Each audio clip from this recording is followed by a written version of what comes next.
Assalamualaikum warahmatullahi wabarakatuh. Perkenalkan, nama saya Ratna Cahyani, NPM 1921911097 dari kelas 2C Pendidikan Jasmani. Di sini saya akan memaparkan mengenai materi tentang menganalisis dasar kurikulum 2013. Nah, ada beberapa hal yang akan saya sampaikan, diantaranya yaitu hakikat kurikulum 2013, landasan kurikulum 2013, prinsip kurikulum 2013, struktur kurikulum 2013, dan standar nasional pendidikan atau BSNP. Jadi teman-teman, pada hakikatnya kurikulum 2013 ini adalah kurikulum yang terintegrasi. Maksud dari terintegrasi di sini yaitu model kurikulum yang menyatukan antara kemampuan, tema, konsep, dan topik yang bagus dalam bentuk disiplin ilmu. Nah, yang memberikan pembelajaran yang bermakna di mana setiap konsep yang dipelajari itu sesuai dengan realita di lapangannya. Karena inti dari kurikulum 2013 ini yaitu mencetak siswa yang memiliki kompetensi, sikap, keterampilan, dan pengetahuan yang akan membuat mereka lebih kreatif, inovatif, dan produktif, sehingga dapat menghadapi setiap tantangan zaman yang ada. Nah, kurikulum 2013 ini sudah mengalami beberapa kali revisi. Mungkin kalian juga pernah mengalami revisi kurikulum 2013 ini agar dapat berjalan sesuai dengan tujuannya di revisi itu ya. Nah, adanya kurikulum 2013 tentunya ada hal yang mendasari atau landasan adanya kurikulum 2013 ini, yaitu berdasarkan landasan yuridis, filosofis, empirik, dan teoritis. Nah, yang pertama ada landasan yuridis. Landasan yuridis itu sendiri adalah ketentuan hukum yang dijadikan dasar untuk pengembangan kurikulum, yaitu Pancasila dan Undang-Undang Dasar 1945. Selanjutnya ada landasan filosofis. Landasan filosofis ini adalah landasan yang mengarahkan kurikulum kepada manusia, apa yang akan dihasilkan kurikulum tersebut. Nah, secara singkatnya, kurikulum adalah untuk membangun kehidupan masa kini dan masa yang akan datang untuk bangsa. Kurikulum ini dikembangkan dari warisan nilai dan prestasi bangsa di masa lalu.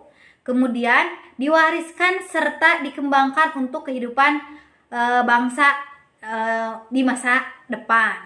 Nah, ketiga, dimensi kehidupan bangsa ada masa lalu, masa sekarang, masa yang akan datang, menjadi landasan filosofis pengembangan kurikulum. Selanjutnya ada landasan empirik. Landasan empirik ini memberikan arahan berdasarkan pelaksanaan kurikulum yang sedang berlangsung di lapangan. Nah, melihat bangsa Indonesia itu berpotensi sekali akan ancaman disintegrasi bangsa ya. Maka dari itu pendidikan harus mampu membentuk individu yang dapat memajukan bangsa menjadi pelopor dari integrasi bangsa melalui penerapan kurikulum yang tepat. Nah, yang selanjutnya ada teoritik, landasan teoritik. Landasan teoritik ini memberikan dasar-dasar teoritik pengembangan kurikulum sebagai dokumen dan proses. Nah, di mana kurikulum 2013 ini dikembangkan berdasarkan teori pendidikan standar nasional sebagai tolak ukur terhadap kualitas warga negara. Nah, kurikulum 2013 ini dirancang sesuai kondisi dari negara kita, kebutuhan masyarakat, dan perkembangan serta perubahan yang sedang berlangsung juga, di mana kurikulum 2013 ini memiliki prinsip. Nah, prinsip itu diantaranya yang pertama itu ada pengembangan kurikulum dilakukan mengacu pada standar nasional pendidikan. Nah, terus yang kedua ada kurikulum di semua jenjang dikembangkan sesuai dengan satuan pendidikan atau potensi daerah dan peserta didik. Yang ketiga ada mata pelajaran sebagai wadah untuk mencapai kompetensi. Yang keempat, kompetensi inti dijabarkan ke dalam kompetensi dasar yang diwujudkan dalam mata pelajaran. Nah, yang kelima ada penilaian hasil belajar berbasis proses dan produk.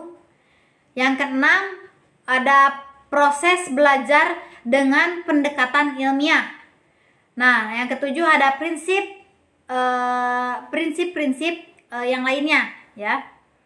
Nah, pada kurikulum 2013 ini ada struktur atau susunan mata pelajaran yang disesuaikan dengan tingkat pendidikannya.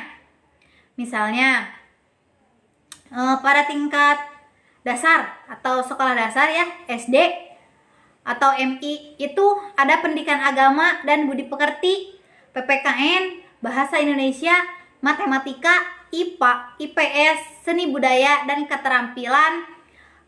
Selanjutnya ada pendidikan jasmani olahraga dan kesehatan, muatan lokal atau mulok, dan pengembangan diri. Kemudian pada tingkat SMP atau MTS ada tambahan mata pelajaran yaitu bahasa Inggris dan keterampilan teknologi informasi dan komunikasi. Nah, berbeda lagi dengan tingkat SMA atau MA atau kelas 10 ya. Adanya banyak tambahan mata pelajaran, diantaranya yaitu fisika, biologi, kimia, sejarah, geografi, ekonomi, sosiologi, dan keterampilan bahasa asing. Berbeda lagi dengan tingkat kelas 11 dan 12 yang mata pelajarannya lebih sedikit dibandingkan dengan kelas 10. Nah, kemudian untuk tingkat SMA, maaf ya, dengan jurusan yang berbeda-beda gitu ya. Juga misalnya ada jurusan IPS, jurusan IPA atau jurusan bahasa. Itu berarti memiliki mata pelajaran yang berbeda sesuai dengan fokusnya masing-masing. Karena memang untuk tingkat SMA itu sudah mulai dilakukan berdasarkan pilihan atau minat siswanya di bidang mana gitu.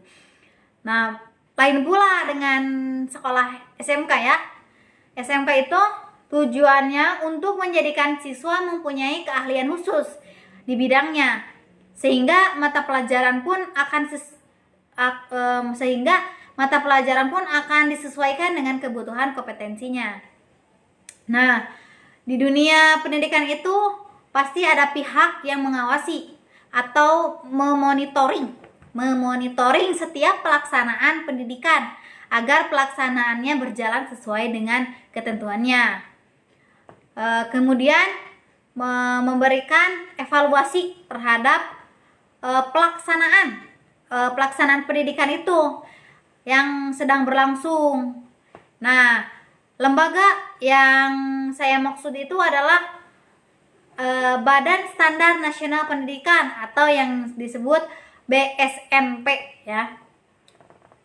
Nah, itu BSNP itu yang menyelidiki proses pembelajaran di lapangan. Sekian pemaparan dari saya. Terima kasih atas perhatiannya. Mohon maaf apabila masih banyak penyampaian yang kurang sempurna. Wassalamualaikum warahmatullahi wabarakatuh.